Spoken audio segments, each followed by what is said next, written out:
Menariknya dalam kisah Adam dan Hawa alaihissalam, ketika Allah menceritakan tentang bagaimana interaksi Allah Subhanahu Wa Taala, perbualan antara Allah Subhanahu Wa Taala dengan Adam dan Hawa sebelum mereka melakukan kesilapan, ketelanjuran, makan daripada pohon yang diharamkan, dan gaya dialog ataupun perkataan yang digunakan apabila menunjukkan perbualan Allah dengan Adam dan Hawa selepas dosa dilakukan, seolah-olah ada tanda yang jelas. Sebelum itu kedudukan mereka sangat dekat dengan Allah Subhanahu Wa Taala, tetapi apabila mereka melakukan dosa, tergelincir melakukan kesalahan, mereka pergi jauh sehingga Allah perlu memanggil mereka daripada kejauhan. Menarik saudara-saudari kalau kita lihat dalam ayat yang ke-22 surah Al-A'raf, kita perhatikan Allah SWT menyebut fadallahuma bighurur. Syaitan berjaya membawa ataupun memerangkap mereka dengan tipu daya.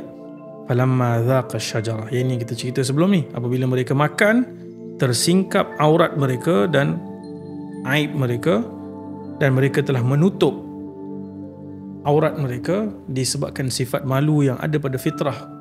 Semoga kita semua memiliki sifat malu yang bertepatan dengan fitrah manusia.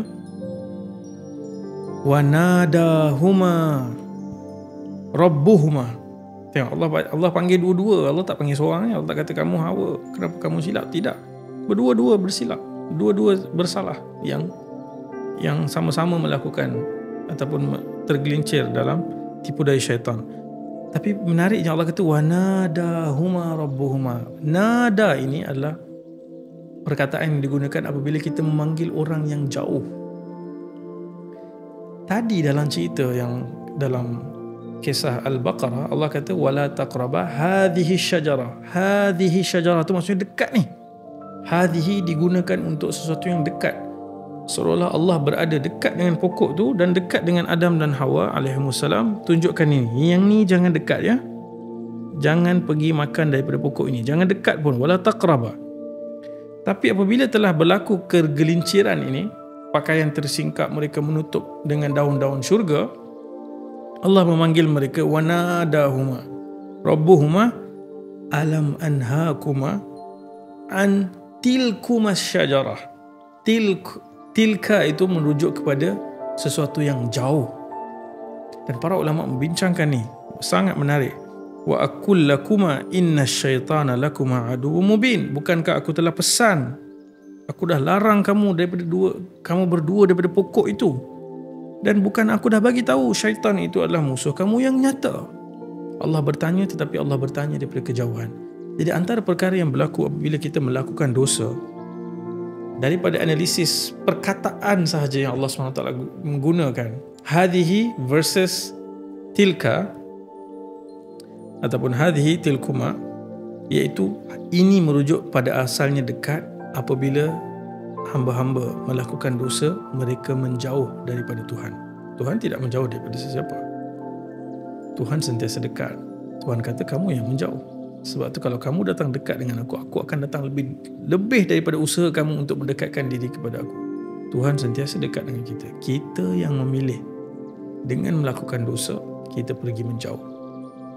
Sebagian tafsiran para ulama menyebut bahawa rahmat Tuhan semakin jauh apabila kita melakukan dosa. Ada satu hadis Nabi SAW yang sahih. Nabi kata, inna rajula la yahrimu rizq bidhanbin yusibuhu. Ada rezeki yang telah dalam perjalanan kepada seseorang hamba, seorang lelaki dan perempuan, tetapi terhalanglah kan, disebabkan dosa yang dilakukan. Satu, kalau kita faham konsep rezeki pun, bahkan dalam dakwah Nabi Nuh alaihissalam kepada kaumnya, 950 tahun dakwah, lama, dan menggunakan semua teknik dan cara, jumpa seorang-seorang, buat ramai-ramai, siang, malam, mereka masukkan jari-jari mereka dalam telinga, tak nak dengar. Dan antara rayuan ataupun pujukan Nabi Nuh AS adalah, kamu memohon ampun kepada Allah, Allah akan turunkan hujan, mencurah-curah rezeki, Allah akan bagi kamu anak-anak, rezeki. Allah akan tambahkan kekuatan kamu, rezeki. Tapi dosa tersebut menyebabkan rezeki itu semakin jauh dan semakin jauh. So dalam hal ini kalau kita perhatikan, teguran ataupun ketika Allah memanggil daripada kejauhan adalah apabila mereka melakukan dosa, mereka dengan maksiat dan dosa itu pergi jauh daripada Allah Subhanahu Wa Taala. Tetapi apabila kita kembali taba, adalah proses datang kembali dekat kepada Allah Subhanahu Wa Taala. Suatu antara kisah yang sangat popular, saya fikir ramai yang pernah dengar, adalah tentang lelaki yang telah membunuh 99 orang. Hadis yang sahih. Dan kisah ini sangat menarik kerana selepas dia bunuh 99 orang, boleh bayang berapa jauh dia daripada Tuhan. Dengan dia membunuh tu, dia pergi semakin jauh kepada Tuhan. Dia pergi jauh daripada Tuhan. Tetapi terdetik dalam hati dia, dia nak kembali, taba, pulang kepada Tuhan. So dia berjumpa dengan seorang abid, orang yang kuat beribadah tetapi tidak ada ilmu. Dia tanya, aku ni ada harapan tak untuk kembali dekat kepada Tuhan? Abid ni tanya, kamu dah bunuh berapa orang? 99 orang. Tak tahulah, tak ada harapan agaknya ni. Macam ni punya teruk. Kemudian lelaki tu bunuh pula abid ni. Cukupkan century, 100 orang dia bunuh. Tapi masih terdetik dalam hati dia bahawa dia nak kembali balik pada Tuhan. So dia jumpa dengan seorang yang alim, orang yang ada ilmu. Kerana ilmu yang memberitahu kepada kita bahawa Allah sentiasa membuka pintu taubatnya. Allah sentiasa menanti hamba-hambanya pulang. So apabila lelaki ini bertanya kepada alim ini beritahu, kamu ada harapan, kamu boleh bertaubat, tetapi ada syarat.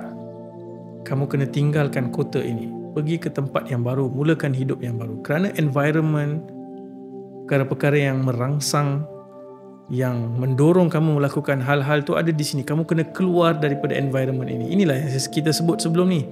Kalau kita dah tahu environment ini, tempat ini, waktu ini, keadaan ini membuatkan kita tergelincir, tak make sense, tak logik kalau kita masih berada di situ, masih dalam rutin itu, kemudian kita berharap kita boleh tinggalkan. Itu bukan lagi tergelincir, itu sengaja meluncur.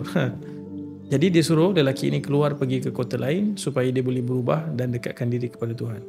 Dia baru sahaja mengambil langkah untuk pergi kepada tempat yang lebih baik, dia jatuh dan mati. Lalu malaikat pun turun untuk mengukur, kan dengan dosa dia bunuh 100 orang tu, dia dekat dengan syurga ke dia dekat dengan neraka. Jadi hanya kerana dia telah mengambil keputusan, tekad, dia turn dan dia nak pergi ke tempat yang baru, tapi kemudian dia jatuh mati, ukurannya dia lebih dekat kepada syurga, iaitu rahmat Allah SWT, dan dia dimasukkan ke dalam syurga. Dan hadis ini memberikan harapan kepada semua kita. Barangkali kita sudah sangat jauh dengan dosa-dosa yang kita lakukan, dan Ramadan juga satu kesempatan yang Allah bukakan semua pintu-pintu langit syurga, tutup rapat semua pintu-pintu neraka, gari syaitan, berikan malam-malam yang setiap malam nama-nama hamba yang dituliskan masuk neraka dipadamkan. Siapa yang puasa diampunkan semua dosanya yang terdahulu. Siapa yang salat malam diampunkan semua dosanya yang terdahulu. Siapa yang bangun dan hidupkan Lailatul Qadar diampunkan semua dosanya yang terdahulu. Semua ini dalam Ramadan ni rangkanya adalah supaya kita yang dah pergi jauh ni, macam tadi ni, daripada hadhihi syajarah sekarang dah tilkum syajarah, dah sangat jauh, sampai Tuhan panggil wa nadahuma rabbuhuma, come back, datang balik. Ramadan ni seolah-olah Tuhan panggil, datang balik, kembali kepada aku. Dan kita hanya perlu mengambil sedikit usaha untuk kembali kepada Tuhan. Sebab tu Nabi SAW sebut dalam hadis yang popular, yang kadang-kadang selalu dibaca pada awal-awal Ramadan, tidak dibaca pada hujung-hujung Ramadan, iaitu hadis Nabi naik ke mimbar. Nabi sebut amin, amin, amin. Dan salah satu amin tu adalah doa yang paling scary ataupun menakutkan. Adalah Jibril AS kata, siapa yang masuk Ramadan tetapi tidak mendapatkan keampunan. Maksudnya Tuhan dah buka semua lorong-lorong ekspres untuk hamba balik, dekat balik, jangan pergi jauh lagi. Tapi dalam Ramadan pun dia buat maksiat dan dosa, dia tidak mohon ampun, dia pergi lebih jauh. So dalam hadis tersebut, moga Allah jauhkan dia. daripada rahmatnya. Dia dijauhkan daripada rahmat Tuhan.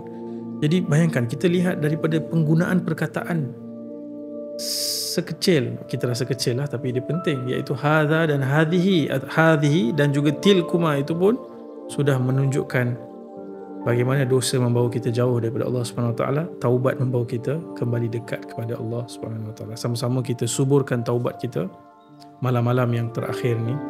Nabi SAW ajarkan baca doa, Allahumma innaka afuun tuhibbul afwa fa'fu anni. Ya Allah, Engkau Tuhan yang Maha Pemaaf, suka memaafkan. Maafkanlah kami semua. Semoga Allah berikan kita kemaafan yang penuh dan berikan kita ganjaran yang sebesar-besarnya. Sekian. Assalamualaikum warahmatullahi wabarakatuh.